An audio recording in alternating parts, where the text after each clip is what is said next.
ايوه كده بدأنا. السلام عليكم ورجعنا بفيديو جديد.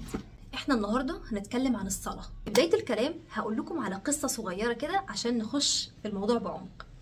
كان في مرة واحد خلاص كان قاعد بيتفرج على تلفزيون مع اصحابه لواحد داعية بيتكلم عن الصلاة. المهم شاب من الشباب دول اتأثر جدا بالحلقة ديت، فأخد قرار بينه وبين نفسه ونوى النية لله انه يا رب انا نويت ان انا هصلي في المسجد كل الصلوات بدون انقطاع بدون اعذار، واللي يحصل يحصل.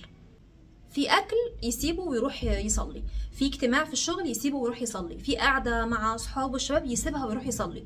وفي ناس زعلت منه وناس اتضايقت وناس حسيتها قله ذوق، طب خلاص احنا حطينا الاكل اقعد. هو كان مقرر قرار مش هتفوتني صلاه واحده الا وانا في المسجد. وعدت الايام والشهور وهو كان مستمر لمده سنه كامله.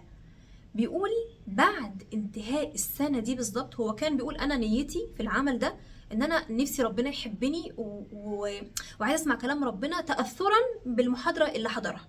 أوكي؟ فبيقول بعد انتهاء السنة بالظبط هو أصلا كان بيشتغل في البيزنس، كان عنده شركة صغيرة. هو كان عارف إنه طبعا لما هيصلي ربنا هيفتح عليه وهيكرمه، بس كانت نيته الأساسية إنه يا رب أنا بعمل العمل ده ليك، وإنه عشان تحبني وعشان أبقى بسمع كلامك. خلاص؟ بعد سنة بالظبط هو بيقول كده سنة مقفولة، اشترك في أول حلقة من برنامج يلا شباب. عرفتوه؟ أحمد الشقيري. أحمد الشقيري حكى الحكاية دي في كتابه 40. بيحكي بيقول إنه لما عمل كده وقعد سنة كاملة ربنا فتح عليه فتح عظيم. بيقول هو ما كانش في دماغه ولا كان ناوي ولا كان أصلا يعني عمره ما خطط لده انه يخش الاعلام في يوم من الايام، لكن سبحان الله لما هو اخلص النية لله وعمل اهم عمل في ديننا كله الصلاة، وايه يعني ده بدون انقطاع لمدة سنة وفي المسجد مش في البيت، وكان بيلغي اي اتفاقات عشان خاطر وقت الصلاة، فربنا كافئه بالمكافأة دي. مش انت عملت كده؟ طب تعالى بقى خلي ملايين من الناس تعرفك وتتأثر بيك.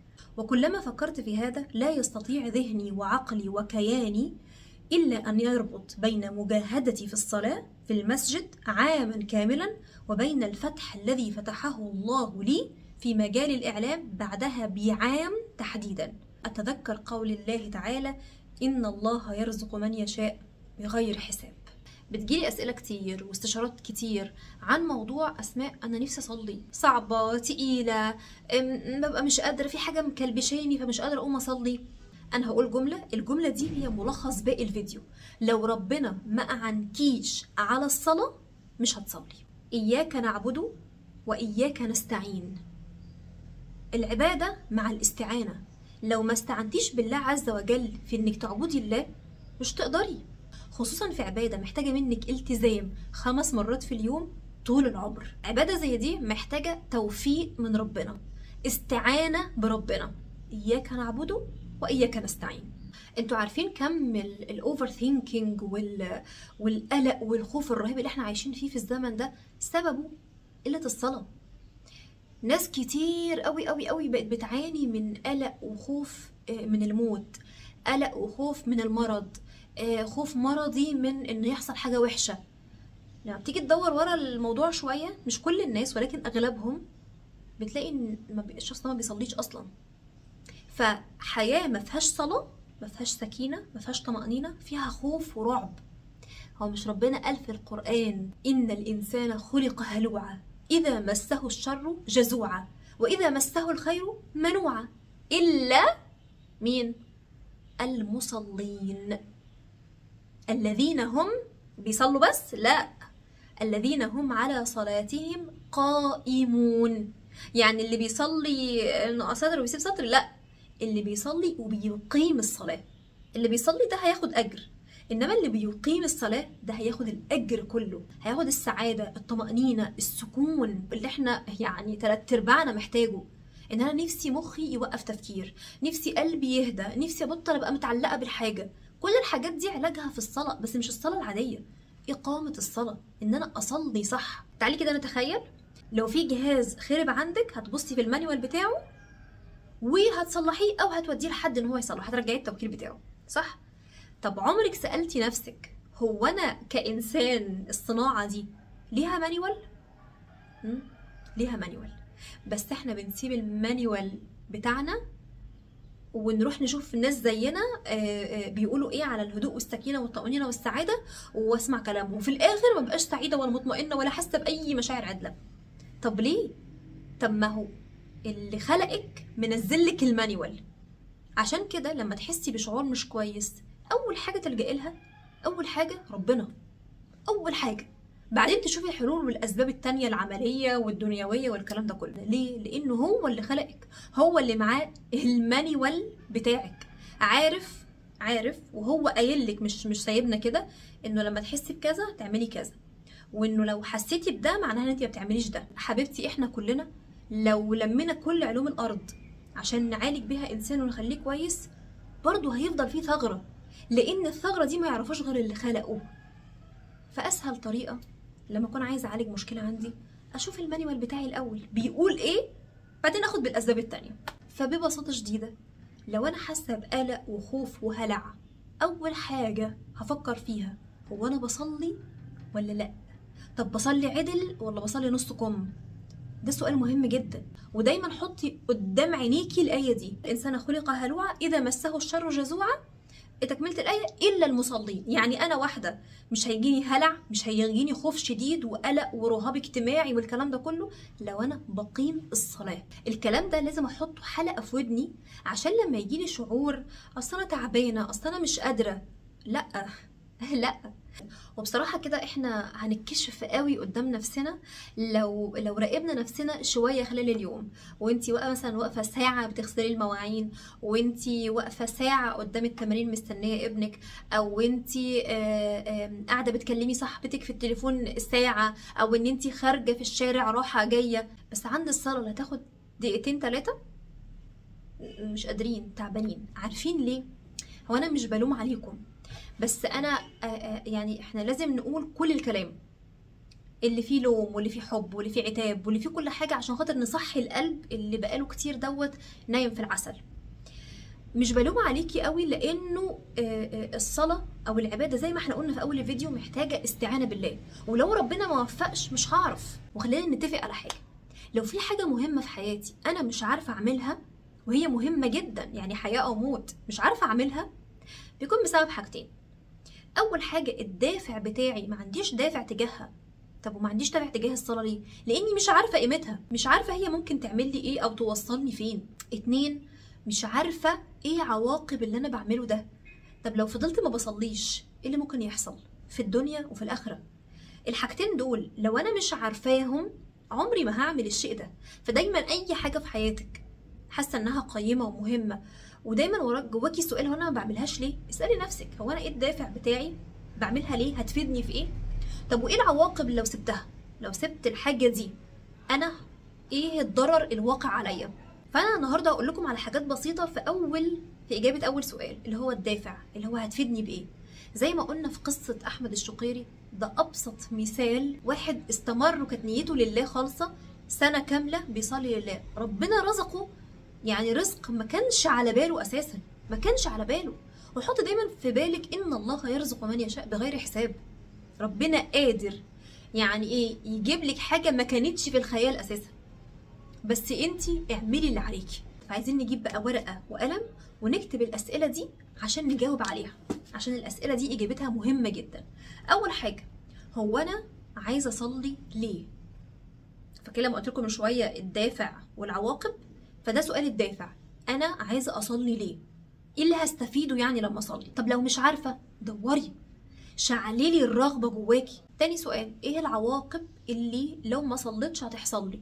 واسمعي برضو محاضرات عن الموضوع ده، ايه العواقب في الدنيا وفي الاخره. تالت سؤال، ايه الحاجات اللي بتمنعني ان انا اصلي؟ اخر سؤال هسأل نفسي، ايه الحاجات اللي لو عملتها او سمعتها او قرأتها او شفتها تساعدني ان انا اصلي؟ خليني بقى اقول لكم انا من وجهة نظري ايه الحاجات اللي لما سمعتها خلتني لا انا لازم اصلي، انا ما ينفعش ما اصليش. اوكي، اول حاجة لما عرفت انه العبد ده او الأمة دي ما بيتفتحش الكتاب بتاعها يوم القيامة الا لو كانت بتصلي. يعني لو انا ما بصليش بس بقى بعمل عبادات بقى كتير كتير كتير بس ما بصليش، فانا كده يعني اكسكلودد. فتخيلي حجم المأساة، حجم المصيبة اللي ممكن تكوني فيها في اللحظة دي. لازم عينيكي تكون مش بتقيس على النهاردة وبكرة، عينيك لازم تكون بتقيس انا بعد 30-40 سنة لما اموت. طب انا بلاش 30-40 سنة، انا ممكن اموت بكرة. طب انا جاهزة؟ هل انا جاهزة اقابل ربنا وانا ما بصليش؟ مش قادرة. بص انا مش قادرة اصلي، مش قادرة اتوضى. هل ده كلام مقنع؟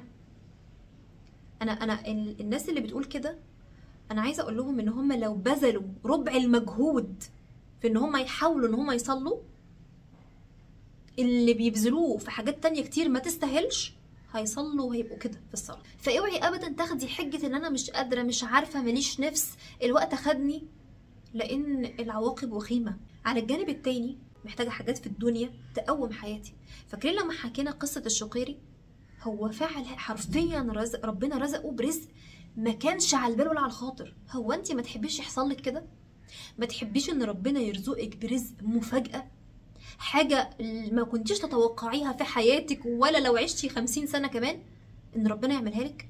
فلو مش هماكي الاخرة بصي على الدنيا. مش عايزة توفقي التوفيق العظيم دوت. تاني حاجة، مش حابة تعيشي في هدوء وسكينة وطمأنينة؟ ده مش هتوصلي له الا بالصلاة. خلصت ونقطة.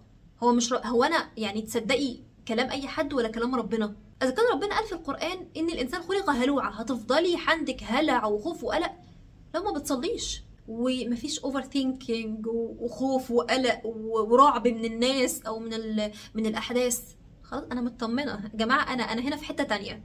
ليه؟ اصل انا بصلي. حرفيا هيبقى ده حالك.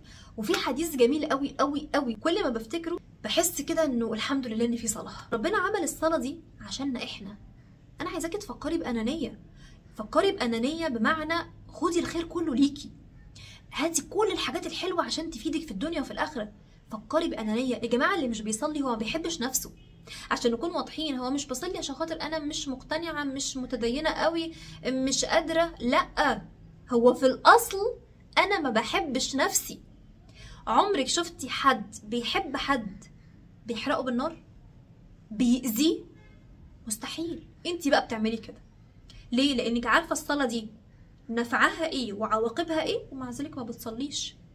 فبصي للموضوع بأنانية. انا لازم اكون كويسه، انا لازم اعيش في الدنيا كويسه وفي الاخره كويسه. المهم الحديث بيقول ايه؟ تحترقون تحترقون، يا رب اكون بقوله صح. فاذا صليتم الفجر غسلتها. تحترقون تحترقون فإذا صليتم الظهر غسلتها. تحترقون تحترقون فإذا صليتم العصر غسلتها، وهكذا لحد العشاء. هو انت مش بتحسي خلال اليوم ان انت دمك محروق، قلبك محروق، مخك كده هتحسيها ينفجر من كتر التفكير؟ تخيلي بقى ان ربنا عشان عارفك وهو اللي صنعك ومعاه المانيوال بتاعك، عارف ان انت هتمري بالمراحل دي، وعقلك هيجيبك احيانا للتفكير دوت اللي يخليكي قاعده مولعه تعبانه في حريقه من كتر التفكير في قلبك وفي عقلك. فعمل لك الصلاه مخصوص عشان خاطر لما تخشي الصلاه تتوضي وتصلي، الحريقه دي تطفي تماما، تطلعي من الصلاه هدوء، سكينه، راحه، طمانينه. خلاص يا جماعه انا مش فارق معايا. طب والموضوع اللي كان مضايقك دوت وكان حارق دمك مش فاكراه اساسا. خلي عندك كونسبت وعيشي بالكونسبت دوت، المفهوم ده، ان الصلاه دايما اللي بيقيم الصلاه عنده حاجه من الاتنين هيطلع بيها. يا هيطلع ربنا نور له في ذهنه حل للمشكله، او هيخليكي حاسه ان المشكله مش فارقه معاكي. في احلى من كده اوبشنز، في احلى من كده جلسه نفسيه ممكن تعمليها، انك تطلعي من الجلسه النفسيه يا معاكي الحل يا المشكله مش فارقه معاكي. اهي الصلاه بتعمل كده، بس ايه؟ اقامه الصلاه. خدي بالك الصلاه هتوصلك للقوه النفسيه اللي نفسك تكوني فيها. احيانا كتير بيجيلي اسئله من الناس، انا متعلقه بفلانه، متعلقه بفلان، فلان لو قال لي كلمه بتزعلني، انا حساسه قوي، عايزه المشكله دي تروح. صلي صلي صلي، ربنا هيدي في قلبك قوه بالذات ركعتين كده لله، الصلاة دي هتخلي قلبك مفهوش غير ربنا، تعلقك بالناس بيقل وتمسكك بيهم بيقل، ونظرتك ليهم ان هم حاجة كبيرة بيبقوا قد كده. عرفنا فوائد الصلاة وعواقب الصلاة، وبالصلاة على النبي كده احنا عايزين نصلي ازاي؟ تعالوا اقول لكم على سر والله العظيم سر ذهبي. في آية في القرآن بتقول وما تشاءون إلا أن يشاء الله رب العالمين. يعني لو ربنا مش رايد لك حاجة مش هتحصل لك. يعني ايه؟ يعني لو انا اديتك كل مفاتيح الصلاة وانت عندك القوة الجسدية والنفسية اللي تخليك تقوم تصلي، بس ربنا مش رايد، مش هتصلي. يبقى قابلني، تشاء انت زي ما انت عايز، لو ربنا ما أشأش وأراد لا يمكن اللي انت عايزه ده يحصل. ماشي، حلو الكلام. طب انا عايز ربنا يشاء لي، جميل، انا هعتبر ان انتوا بتجاوبوني. انا عايزه ربنا يشاء لي اني اصلي، ما هو انا قلبي مقفول، قلبي ده موجود مع مين؟ ملك مين؟ ملك ربنا سبحانه وتعالى، هو اللي معاه كل المفاتيح. فهغلب نفسي ليه؟ هروح له هو على طول. فانا بقى عايزه ربنا يشاء لي اني اصلي. طيب ازاي ربنا يشاء لي اني اصلي؟ اول حاجه الدعاء. ادعي ربنا، قول له يا رب انا عايز اصلي، يا رب خليني اصلي. بس هقول لكم الدعاء بصيغه تحفه كده رائعه، باذن الله لو فضلتي مواظبه عليها هتصلي غصب عنك. عارفين سيدنا ابراهيم؟ اكيد عارفينه. سيدنا ابراهيم ده اسمه ايه؟ لقبه ايه؟ خليل الله، يعني اكتر حد ربنا بيحبه. سيدنا ابراهيم دعا ربنا في القرآن، قال له ايه؟ قال له رب اجعلني مقيم الصلاة ومن ذريتي. تخيلي سيدنا ابراهيم دعا ربنا بيقول له يا رب خليني اصلي انا وذريتي. ليه؟ هو انت مش نبي؟ ومن الانبياء المفضلين عند ربنا. امال ايه يعني؟ انت اكيد بتعرف تصلي بس لو ربنا مش رايد مش هصلي، لو ربنا ما اعنيش على الصلاة مش هصلي. فسيدنا ابراهيم عارف من اين تؤكل الكتف. عايز اكون التوب في العبادة، ادعي ربنا. عايز اكون يا رب بعرف اصلي، يعني احسن واحد في الصلاة، ادعي ربنا. فهنقول دعاء سيدنا ابراهيم ونحطه قدام عينينا ان سيدنا ابراهيم اللي احسن مني ومنك ومن كل الناس دي دعا ربنا يا رب خليني اصلي بصيغه ايه في القرآن؟ رب اجعلني مقيم الصلاة ومن ذريتي. فهنعمل ورد كل يوم 50 مرة مثلا، 100 مرة. امسك السبحة بتاعتي كده اول ما اصحى من النوم كده وانا بفطر وبشرب كوباية اليانسون ولا كوباية النسكافيه، واقول رب اجعلني مقيم الصلاة ومن ذريتي، وقلبي كده حاضر في الدعاء. يا رب انا ماليش اي يد ولا هعرف ولا هتحرك من مكان لمكان الا لو انت اشأت لي. فاول حاجه هنقول ايه؟ رب اجعلني مقيم الصلاه ومن ذريتي. كام؟ 50 100 باللي ربنا يفتحها عليك. طيب تاني حاجه هنرجع تاني للفيديو القديم، ذكر لا حول ولا قوه الا بالله. عايزه ربنا يبدل حالك من حاله تكاسل في الصلاه لحاله نشاط، واني مستنيه ان انا اقيم الصلاه في ميعادها. لا حول ولا قوه الا بالله. يبقى جنب الدعاء هنقول ذكر لا حول ولا قوه الا بالله، برضو اضربي 100 200 300 زي ما يجي معاكي، وعلى قد مشكلتك. قولي عددك، قولي كتير، مش هقول لك عدد معين عشان ما يبقاش الزامي، ولكن عايزه تقولي 1000 قولي، تقولي 10000 قولي، هتقولي 100 قولي. المهم تقولي كل يوم وتلزمي نفسك بينك وبين نفسك بعدد كده، ان انا يا رب هقول العدد ده وهزيد عنه كمان. ربنا يخليكي الصلاه دي سهله على قلبك زي الميه كده، زي بق الميه اللي بتشربيه وتخشي تودي بسهوله وتصلي بسهوله وعادي جاهز، والصلاه دي جزء من حياتك بكل سهوله من غير عناء منك. ادعي الدعاء ده وذكر لا حول ولا قوه الا بالله. مش انت قلتي ان الصلاه ممكن توصلنا للهدوء والطمانينه والسكينه؟ قلت ممكن تقول لنا السر. كان في دكتور اسمه خالد الجبير، خالد الجبير يا رب اكون بقول اسمه صح، اعملوا سيرش عنه كده على اليوتيوب هتلاقوه بيتكلم عن الصلاه والعبادات واثرها النفسي في حياتنا. فقال فورميولا عشان اوصل للطمأنينة والسكينة دي. مش هاديكم مثال تاني، مش في ناس تقولك ايه انا عملت يوجا حسيت ان انا كويسه جدا وزي الفل وطالعه كده فراشه، حاسه اني فراشه طايره. هو بغض النظر عن ان اثرها بيروح بعد شويه صغيره ماشي، ولكن هم ليه حسوا بده؟ حسوا بالهدوء بالسكون، لان هم طبقوا الشرط بتاع الصلاه اللي لو طبقتيه في الصلاه هتستشعري السكون والهدوء والطمانينه، اللي هو شرط ايه؟ هقول لكم حديث الاول كده، هقول لكم الشرط. في المسجد عند النبي عليه الصلاه والسلام كان بيصلي والنبي شايفه، فصلى وجال وهو ماشي، فالنبي قال له ارجع فانك لم تصلي، بعد ما خلص الصلاه. طبعا ماشي، مش النبي قال اوكي نرجع؟ رجع وصلى، صلى الفرض كامل وهو ماشي، قال له ارجع فانك لم تصلي مرتين، صلى مره كمان، قال ثالث مره قال له ارجع فانك لم تصلي، في الرابعه قال له طب يا رسول الله انا ده اللي اعرفه، ما اعرفش غيره، فلو في حاجه تانية تقولها لي قول لي. هو النبي ساعتها عليه الصلاه والسلام قال له ايه؟ مش فاكره بقيه الحديث، بس فاكره ان هو قال له انه الحاجه الاساسيه اللي ما عملهاش، ما قالوش اخشع في الصلاه وابكي في الصلاه واقرا جزء، قال له الطمانينه.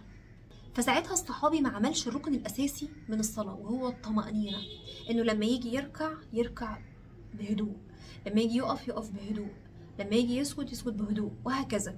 طب دي افسرها اكتر ازاي؟